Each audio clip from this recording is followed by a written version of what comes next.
베드로가 돌이켜 예수께서 사랑하시는 그 제자가 따르는 것을 보니 그는 만찬석에서 예수의 품에 의지하여 주님을 파는 자가 누구오니까 묻던 자더라. 이에 베드로가 그를 보고 예수께 여짜오되 주님, 이 사람은 어떻게 되겠사옵나이까? 내가 올 때까지 그를 머물게 하고자 할지라도 네게 무슨 상관이냐? 너는 나를 따르라. 안녕하세요. 베델 기도회 세 번째 가정 예배로 인사를 드립니다. 이제 베델 기도회가 마무리가 되어져 가고 있는데, 마지막 주간에 저희들이 박정근 목사님, 박기로 목사님, 송경민 목사님을 모시고 정말 은혜의 말씀을 들었습니다. 그런데 제가 한 에피소드가 있었어요.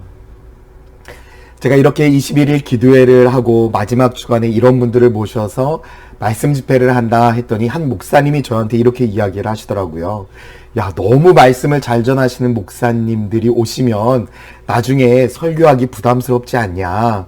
그래도 적당히 하시는 분들을 불렀어야지 너무 잘하시는 분들을 부른 거 아니냐. 라고 이렇게 이야기를 하시는 거예요. 그런데 오히려 저는 이런 분들이 우리 교회에 와서 말씀을 전해주시는 것이 얼마나 감사했는지 몰라요. 우리 성도들이 정말 좋은 말씀, 정말 말씀 중심의 하나님의 말씀을 들을 수 있다는 것이 얼마나 은혜이고 얼마나 큰 축복인가. 저는 앞으로도 훨씬 저보다 능력이 있고 뛰어나시고 훌륭하신 목사님들을 계속해서 섭외하려고 합니다. 이유는 단 한 가지입니다. 저도 그분들을 통해서 정말 많은 것들을 배울 수 있고요. 그분들과 교제를 하면서 정말 많은 것들을 깨우칠 수 있었기 때문입니다. 그것뿐만이겠습니까? 저는 이 말씀 집회를 통해서 우리 성도들이 은혜 받는 모습들을 보니까요, 얼마나 기쁜지 모르겠어요. 그런데 왜 그 목사님이 저한테 이런 이야기를 하셨을까? 어찌 보면 우리의 인생은 비교하는 삶이기 때문에 그렇지 않을까? 저분이 나보다 설교를 잘해. 저분이 나보다 목회를 잘해. 저분이 나보다 잘생겼어. 저분이 나보다 건강한 육신을 갖고 있어. 어찌 보면 우리의 인생은 참 많이 비교하며 살아가는 인생입니다. 우리만 그런가요? 말씀 속에서 보면은요, 예수님의 제자들 또한 그러했습니다. 예수님께서 제자들을 불러서 먹이시고 나서 베드로에게 이렇게 이야기하죠. 너는 나를 사랑하느냐? 라고 질문하신 다음에 베드로의 그 고백을 듣고 내 양을 먹이라, 내 양을 치라, 내 양을 먹이라 라고 주님께서 말씀하시죠.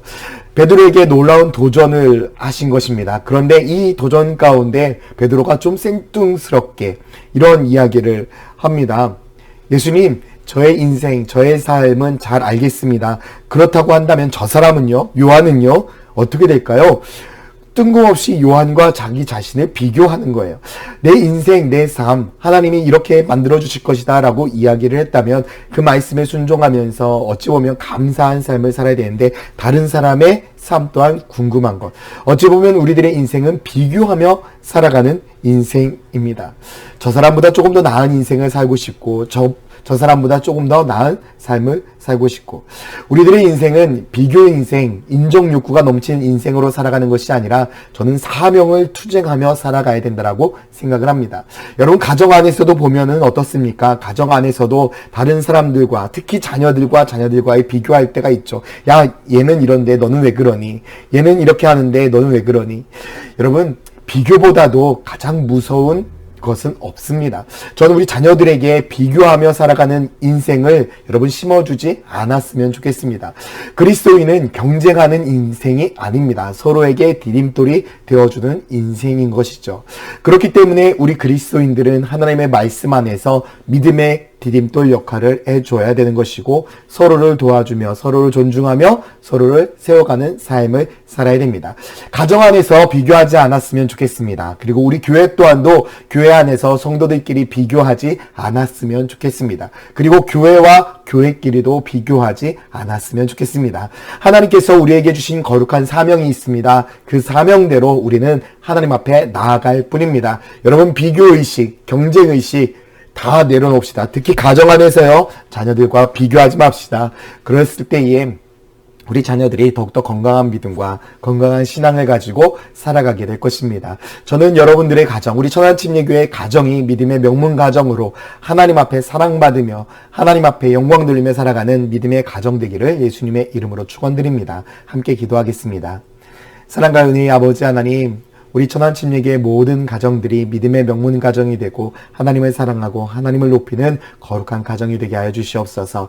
21일의 베델 기도회를 통해서 우리가 한자리에 모여 기도하고 예배했습니다. 하나님, 오늘로써 끝나는 것이 아니라 계속해서 우리들의 인생이 주님을 높이고 주님을 찬양하며 주님께 영광 돌리는 인생이 되게 하여 주시옵소서. 감사드리며 예수 그리스도의 이름으로 기도드렸습니다. 아멘.